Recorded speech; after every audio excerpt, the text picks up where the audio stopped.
All right, and welcome back, everybody, to the Replay Sunday. We're going into our second match out of 4 today. I'm Aero, your caster today, and I am joined by my good friend Munkus. Hello, everybody. So we just watched a game between Four Uthers and an Alex, and versus Censored. And if you didn't catch that, make sure you go back and check that out. Had some pretty crazy combos and plays out of that one, and you may yet see a short clip of that on Valcomer's late night face check, which is basically a quick interview of captains or players around the league to just get an idea of who people are that make up NGS. So keep an eye out for that. That should be coming out soon. But we're just doing replays today, so there's no draft, there's no bans that we're aware of anyways. So we're going to go ahead and just hop right into this and get started on game number 1. This setup is going to be between Backbone CS, which I'm just going to call Backbone, and Randy Newman. Now, do you know who Randy Newman is, Munkus? He's the guy that wrote the songs for Toy Story. There you go. Because I had no idea. I was just Googling it because I had no clue. So, all right. We're going to go ahead and hop right into this. It looks like game number 1 between these two teams is going to be on Infernal Shrines. A little bit of deja vu for us anyways. I think the two of the most popular maps in NGS are Shrines and Spider Queen. Well, I don't think we're going to see... Yeah, we won't see Spider Queen after this one. And just as a reminder, in case you were not here earlier, I know the outcomes of all of these matches. However, Munkus does not, so we're going to try to keep it as neutral as possible for all of you as we go through this. And it looks like we're all set, so I'm going to go ahead and start this up. And again, Shrines, I think the two most important things you want to do in drafting your team comps here is control the four-man rotation and have good wave clear for the Another Kel'Thuzad! Indeed. How many Kel'Thuzads are we going to see today? I know the answer. I'm not going to tell you. All right, so I'm going to go ahead and announce for the blue team, we've got Backbone, and for Simulationist running Johanna, Exorcist on Tavarian, Dante on Cassia, Lilabelle on Rhaegar, and Emerald on Kel'Thuzad. Oh my god. Go ahead, buddy. For the red team, we have Randy Newman on Imperius, we have Mandy Ruman on ETC, we have Randall Newman on Sylvanas, we have Randall Newman on Lucio, and Randy Newmeyer on Raider. So yeah, we'll be calling them by hero names for most of the game. Just throwing that out there. That's a good play by Newman. So we do see Varian in this round going for the High King's Quest here, so we'll have to see which flavor of Varian we get out of that.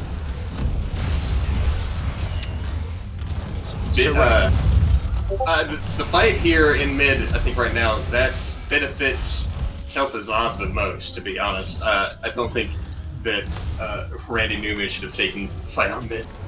Yeah, the only real value they have there is the stacking Shadow Dagger quest for Sylvanas. And Cassia, of course, pushing up the lane. I don't think they missed... If they missed any XP up in the top lane, they just certainly didn't miss a whole lot of it. Yeah, if there's a Kel'Thuzad on the enemy team, just never flash mid. Yeah, I think that ultimately the Kel'Thuzad gets more value out of those than the Sylvanas. And we are crossing the 1 minute mark. Neither team on their camps just yet, although one of them, it looks like Randy Newman is pinging for it. So Raynor and Lucio taking the safe route to get there. I'm looking at talent choices here. Cassia went Seros Him, which I think she's trying to get some synergy with Johanna. I still think that charge strikes, especially on this map, is the way to go with Cassia. You get that extra first team fight on the shrines, and you don't necessarily have to be killing the enemy team to be killing the enemy team. Just throw it on the shrine minions and it'll bounce around. Yeah, and it lasts for a pretty significant amount of time. I think it's like 8 seconds or something like that. 15, And I believe. Oh, it may very well be longer. And after getting the Impaler camp here in mid, Randy Newman making their way up to their Shaman camp. And this will be done about the time that the timer starts for the bot lane Punisher, which is going to be a Mortar Punisher. Yeah, I think that they should finish it off, but I think they should hold off on capping it for when the... well, they're just going to cap it. Yeah. And this actually probably favors a little bit for Backbone, as they're also working on theirs. And it is a Fury variant this time. But they will have their Shaman camp go out a little bit later. Sylvanas pushing up this top lane will get the quite a minion wave. There's so much XP up here. And wow. She's going to and she's got mercenary towers too. Yeah, they needed to already be responding. They're going to lose both towers, maybe the well, maybe the fort if they don't respond. Yeah, and this is huge value. Like, Randall Newman up here in the top lane can clear up this Merc camp, keep this Shaman going forever. They can entirely give that Punisher. It's just a Mortar Punisher, so if it was a Frozen Punisher, probably not, but... It's a Mortar Punisher. It's the first Punisher of the game. Like we said in the previous series, that first Punisher likely is not going to take out a fort or anything. He's going to get the wall, maybe the well. Oh, but Kel'Thuzad gets a big root here. But that's about all that they get out of that. Everybody gets healed up.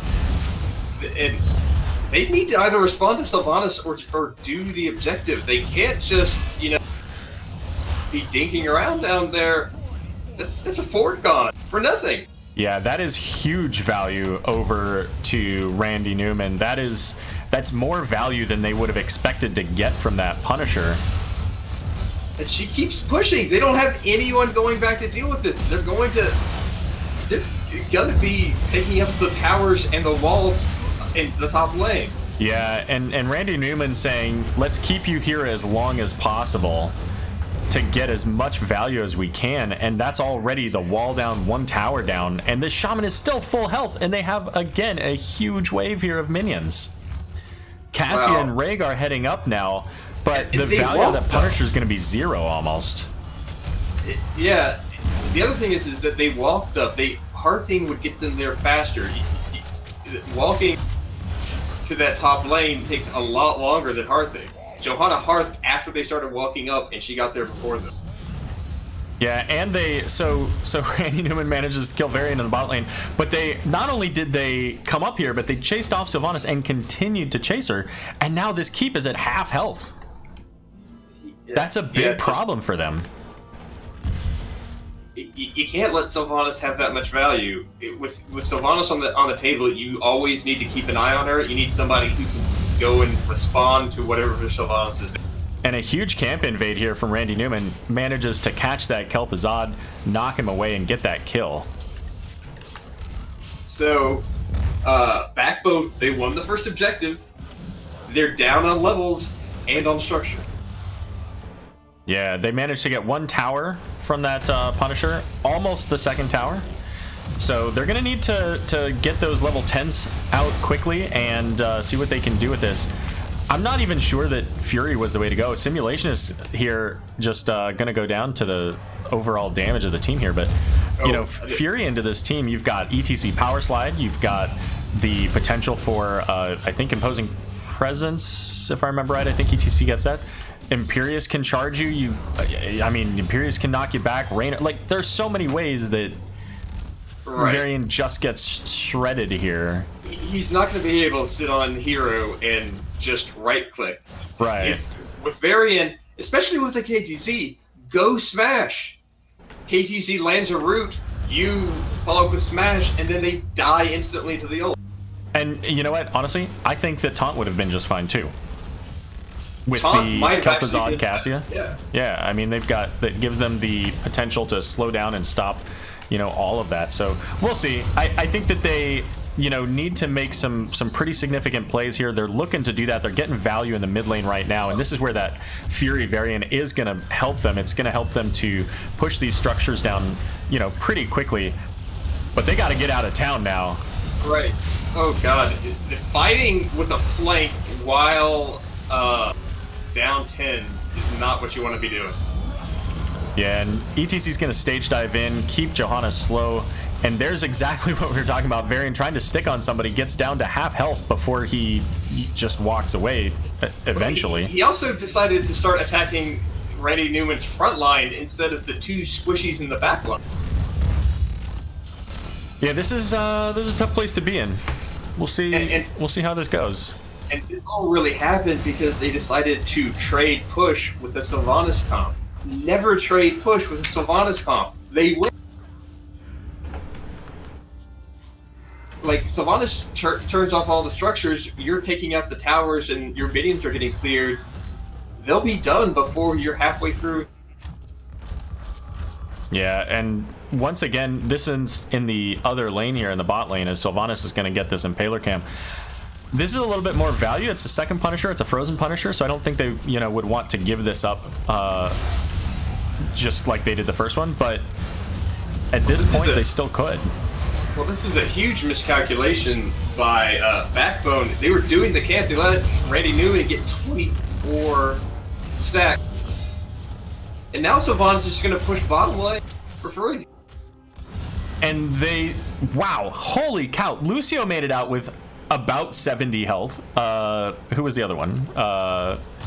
Randy Newmeyer on Raynor makes it out thanks to his, adrenaline rush. But again, Sylvanas going to town. They just now sending somebody to Hearth. Yeah, you're going to get the Frozen Punisher, but bottom keep is just... Yeah, Ektar pointing out that the Lucio rework probably part of the movement speed changes, like the knowledge that was coming up. So we do see Varian and Kel'Thuzad here going onto this fort, but it's just the two of them with the Punisher, so they've got to be a little bit careful. Well, ETC stave dives in the bottom lane. Sylvanas has support. Oh wow! Thanks for calling all this while the Punisher is pushing mid. Wow, bottom keep has 3,000 health. Yeah. So they still... I still feel like they won that overall encounter. They're level 13s. They're ahead. Backbone did get the fort, so they did get value, but... Okay, let's compare just based on a straight numbers game. Forts have 13,000 HP, basically. Keeps have 17,000. Bottom keep has 3,000 HP left. They did more damage overall to structures than Backbone did. Yeah, and not only that, but keeps are keeps, right? And they provide the additional catapults every wave when they go down. So that keep being at 3,000 health will die, especially with this Arcane Shrine coming up in the next round. This is the one where, now that they've pushed so heavily, this Punisher is going to be one that they fight over. And ETC's out there, but he doesn't have stage dive. He did. Yeah, okay. Big stage dive, catches 3, no fort to retreat to. This is a team wipe. This could be game. Yeah, and Cassia coming in from behind, trying to get some damage into the backline, but just too far back, ends up going down thanks to that. Johanna as well, and that's 4 for nothing. For nothing. They're going to get the keep for free with basically no damage done to them because of Sylvanas. They'll hit 16s. I don't know how Backbone can come back. And this looks like it could be a staggered death coming out of the Kel'Thuzad, and it is. Well, without Kel'Thuzad, this is absolutely over. But I think yeah, he did. He had his phylactery, so this might not be game. I mean, but it also might be game because it definitely is now.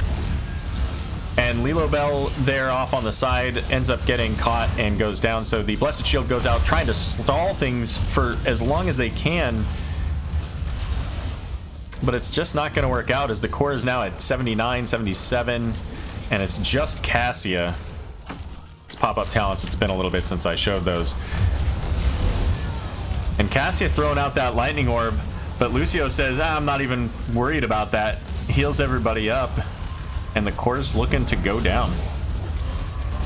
Yeah. Another interesting thing, core health actually scales with time.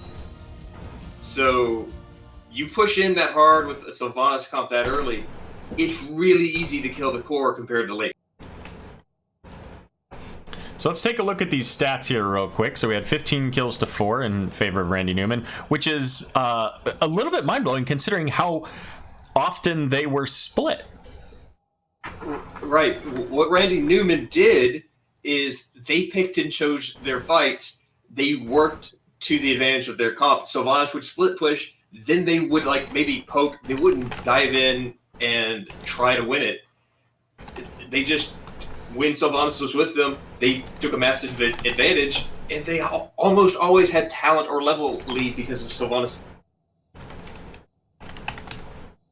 Yeah, for sure. So talk a little bit about maybe some of these talents or something here while I finish up the next game setup. Well, Imperius went all in on the Q build. I would have liked to see how that would have played out in a game that went longer, just because of with the changes to it, it's pretty drastic.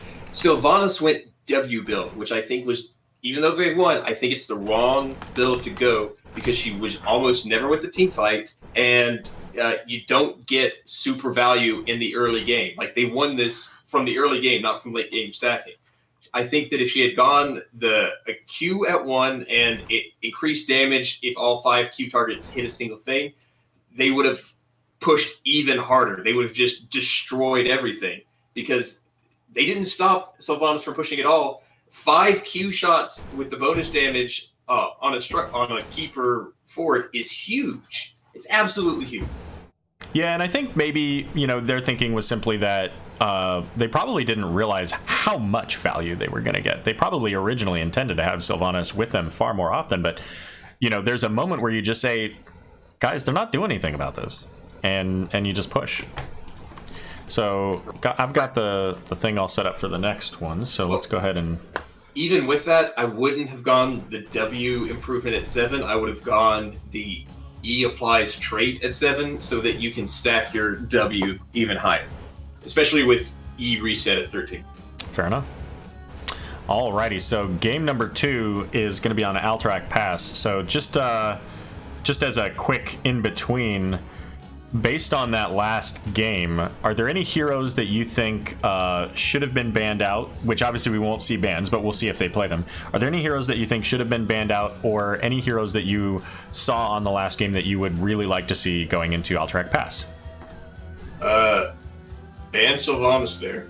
Like, she is the reason why that was a one-sided game. And Alterac Valley is a huge map for split pushing.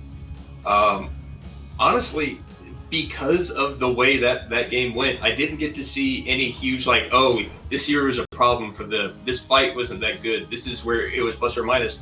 Because of how much value Sylvanas got from the split push. There was almost no team fighting. Yep. So, absolutely agree with you. Sylvanas was a big problem, and believe it or not, Sylvanas is going to make an appearance in game number 2 as well. I am honestly shocked. All right. If they're letting Sylvanas go through, they need a game plan to deal with her. They can't just let her exert her will on the map. Well, let's take a look at game number 2 on Alterac Pass here. Oh, new Mephisto. I love new Mephisto. I'm going to talk a lot about possible builds here. There's one build I think works really well, especially on a map like this. Spell power at 1 and Regen Globes at 4. It gives him so much sustain, so much wave clear. I want to see if he does that or if he goes to stand. All right, well, we'll take a look here as we get the game loaded. For the blue team, we've got Lilabelle on Lucio. Oh, shoot. Medivh up in the air. All right, well, I'll just use this. Emerald on Medivh, Dante on Thrall, Exorcist on Li Ming, and Simulationist on Muradin. That is going to be Backbone CS. And for Randy Newman, we have Randy Newman on the Nubrak, Nandy Ruman on Mephisto, Randall Newman on Sylvanas, Randy Newmeyer on Arthas, and Randall Newman on Anna. Oh god, they got Anna and Mephisto. Yeah, Mephisto is going spell power. And Sylvanas. Never let a team get Anna and Mephisto. You were asking for. Yeah, Mephisto has seen some absolutely bonkers play this week. So we'll have to see if that comes into this one as well, with this being a Div D matchup. He went but from there's being potential. one of the worst pages to being one of the best. And, okay, here's another thing I'll point out. They have Sylvanas, Anubarak, and Mephisto with an Anna supporting. This is a dive comp that works really well together. But Backbone does not have the tools to stop a dive. Muradin doesn't do great for peeling on dive here. Yeah, I think their tool is Medivh, right? It allows them to get that shield out, it teleports out if they need to. A lot of damage, though, going into Thrall in this top lane from Sylvanas. Yeah, Thrall should win top lanes against Sylvanas, especially with the W quest. Muradin is laning against Mephisto, who never send Mephisto to do solo lane. Like, he can't do much of anything in the solo. Yeah. It's they've got an interesting setup for that, because they've got the Arthas, Anubarak for their tank and solo. And this map is oftentimes not one that you do a lot of rotations on, but 30 seconds after the camps are out, neither team has selected to go to them. Yeah, you always want to do camps on this map on cooldown to get that experience. They're not super powerful, but let's say you clear the camp as soon as it spawns, you'll be able to clear it again before the objective. Right, and Anubarak charging in onto the Thrall gets the Impale out, but Medivh there with the shield, keeping him alive. Backbone has started their camp. Randy Newman has not started theirs. Another thing, this is not the map to go Mercenary Queen because there's only that one camp that benefits. Take possession.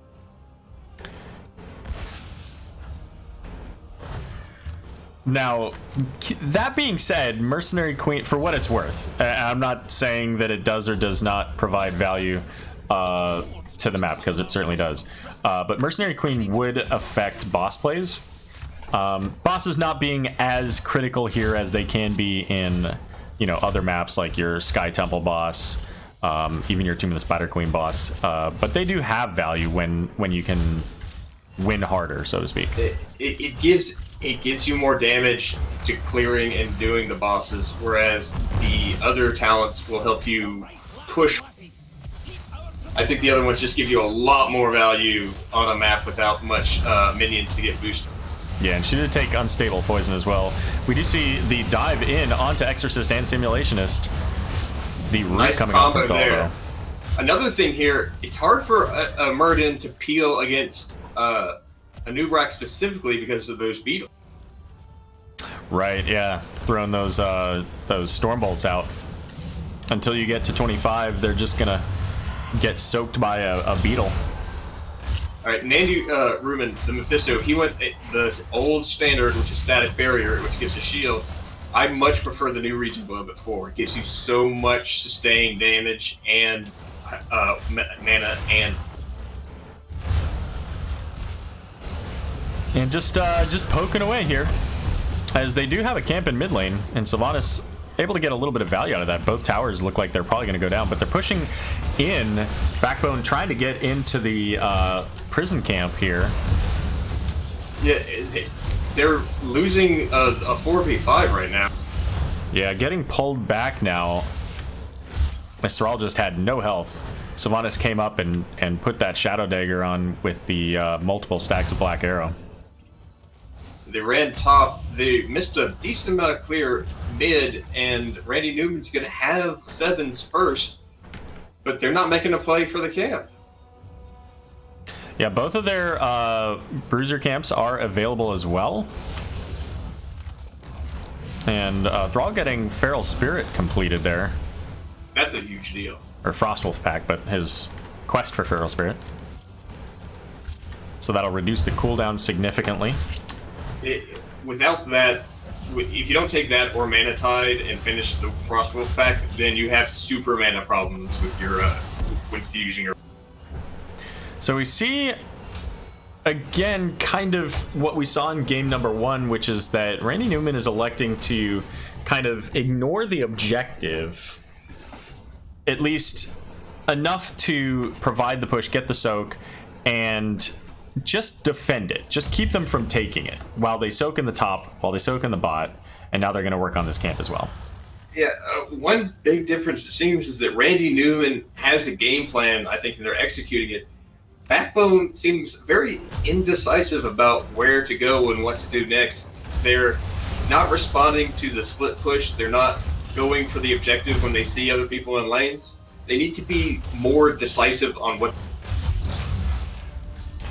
Yeah, and it's a bit of an awkward spot for them because you've got Li Ming throwing her stuff into Beetles. You don't have any real significant, dive to get into the backline of Ana or Mephisto. Sure, you can throw out a root, you could throw out a portal, but do you really want your entire team going into the backline of the Arthas who's going to root you all on the portal? It's a very difficult spot for them to be in against this team. They need to use the portal basically exclusively to get out of dives. And there we see kind of the challenges. Murden jumps in, but that exposes Lucio, Medivh, and Li Ming, and leaves him kind of on an island. This is, again, poke versus dive. Poke does not win versus poke versus dive. And certainly not when you've got a Nubrak Beetles going into Li Ming orbs. Right. If you're going a poke comp, don't let the enemy team get Ana, and don't let them get... So they did manage to get some time on the prison camp, but it looks like Thrall may be in trouble. But he'll make it out. However, mid-fort taken down thanks to that camp that was pressuring. I want to point out also, we're 7 minutes in, no deaths. Yep. But we do have now level 10s online for Randy Newman. I expect that 0 deaths counter to change right now. As a Nubrak pops the cocoon. Boost. There it is. Oh. The consumed souls taking out Thrall, or I guess not. Actually, it was Sylvanas, but just the sheer amount of damage coming out from Randy Newman with those level 10s, with the cocoon going out, the consumed souls, and it looks like Li Ming is in trouble, but will make it out. Yeah, I think that if they had done the consumed souls appropriately, that was a 5-man wipe. He used it without using the teleport, so it's 20% weaker right there, and without getting the Ana boost. That would have been 50% more damage. That's a dead... Yep, so they're looking to try to come in, stall out this cavalry, and there's the nano boost, as Thrall is just getting melted by Sylvanas here. And Nandi Ruman trying to get in there to finish the job. Doesn't quite get it, but will complete the kill onto Medivh, but not before he can finish Master's Touch. And Simulation is trying to get away. Medivh is very lucky that he finished Master's Touch when he did, because that would have been huge. Oh, and Simulation is jumping in with all of 300 health. And that jump got him a free trip to the graveyard.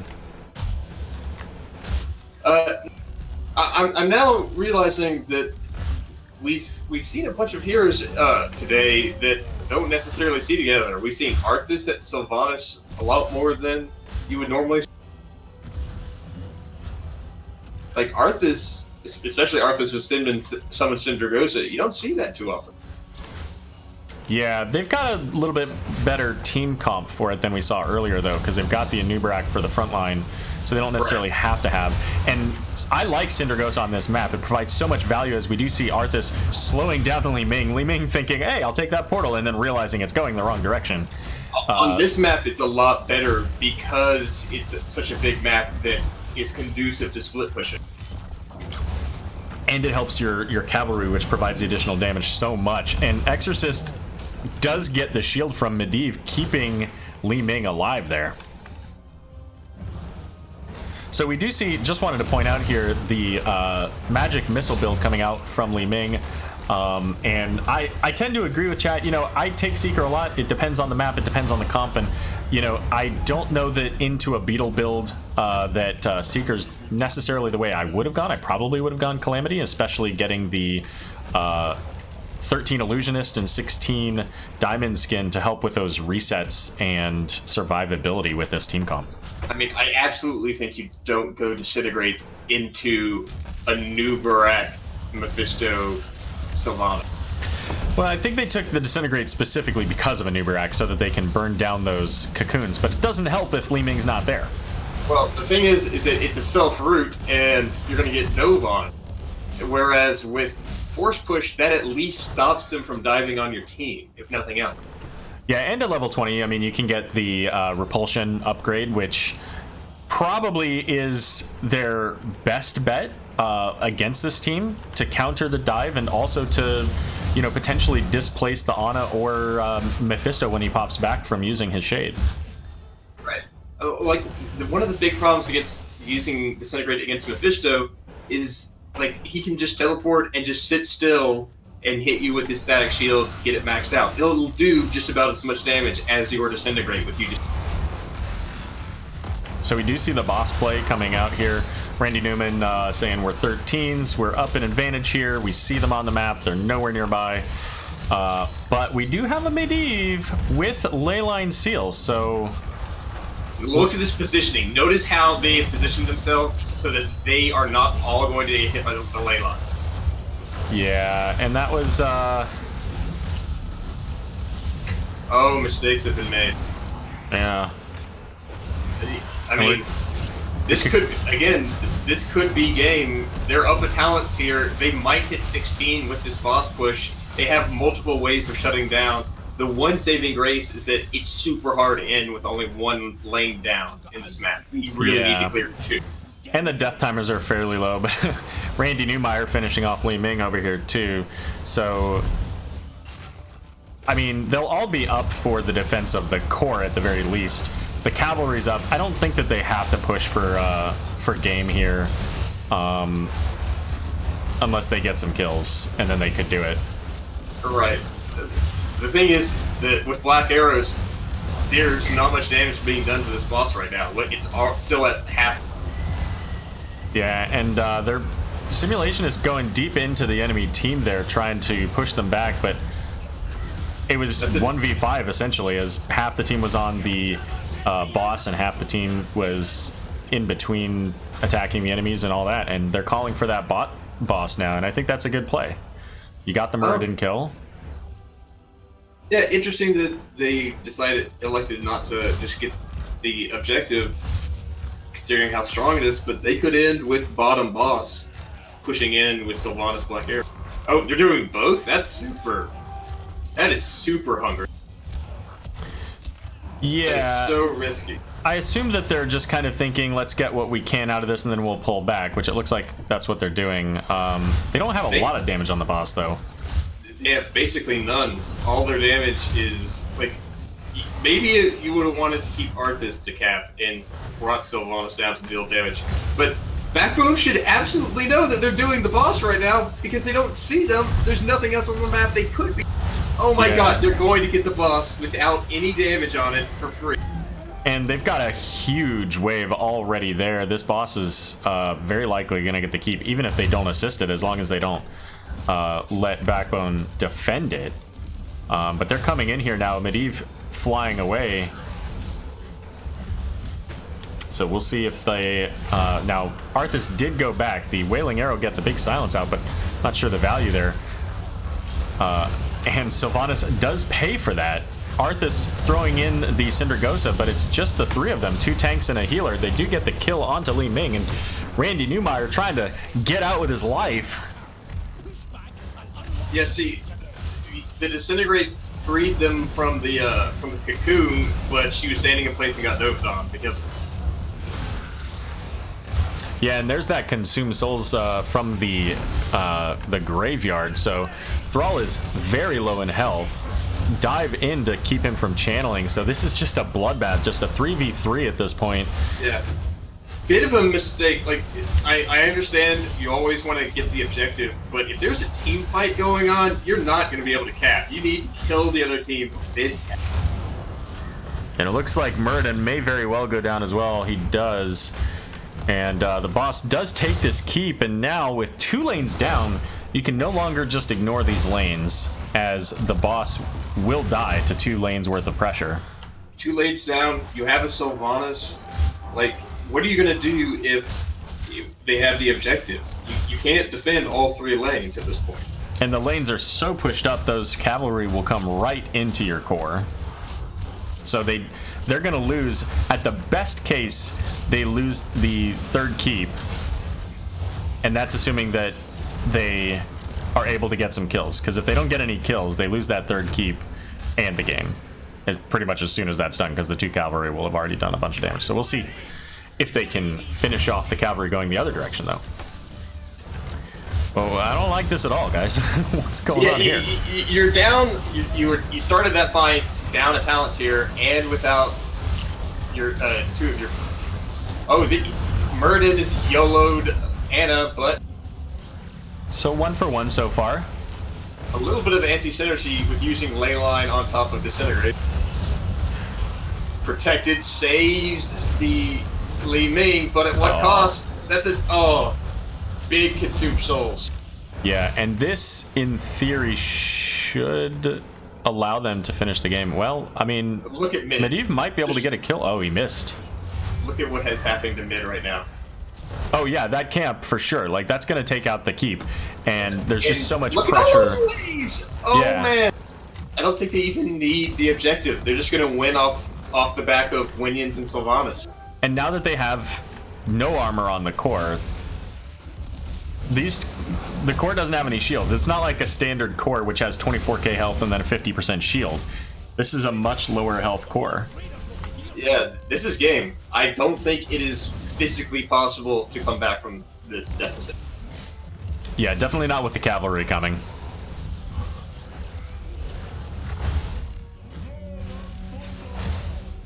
The only question is whose stats get padded. You can see Simulationist hanging out in the base there. I think he had a bit of an idea that this was the end of it. Yeah. And there goes the stat padding as Murden diving in 1v5, looking to get some damage out there. Thrall throws out the Sundering. The ley line slowing down some of the team, but Thrall's all by himself trying to make it to that portal. Murden takes the portal in, throws out a sledgehammer, Stormbolt. Random sound barrier comes down. And the core going down. Yeah. Sylvanas, 3 white numbers. She had great damage. A lot more than Mephisto, which is really hard to do on this map. Wow, yeah. I don't know why they let Sylvanas go through after that first game. Yeah, I think that's probably a play to keep mindful of, and if you're in Div D, what is this, West? Yeah, Div D West. Keep an eye on this Randy Newman team, because those combos, for the most part, I felt like the value in their play wasn't their play. It was that they outplayed their opponents. They didn't outfight their opponents necessarily, which ultimately they were able to do because of the so much value that they got elsewhere on the map. But I felt like just generally they said, we don't have to fight you until we're ready to do so, and then now we can win the game. Right. They said, we're going to win the macro game, and they won the macro game. If you're scouting Randy Newman here, what you have to do is have your own game plan, execute it, counter the split push. Don't let them exert their will with Sylvanas. Or, and I'm just throwing this out there, ban Sylvanas, or watch for like a Zagara, or some of those other heroes that they can use to push hard in those other lanes. So good games out of these teams here. We'll be coming back here in a few minutes with a Div C East game between Ban Cho and Duratan's Couch in about 5 minutes. So don't go away. We've got 2 games left, or two series left to cast here in today.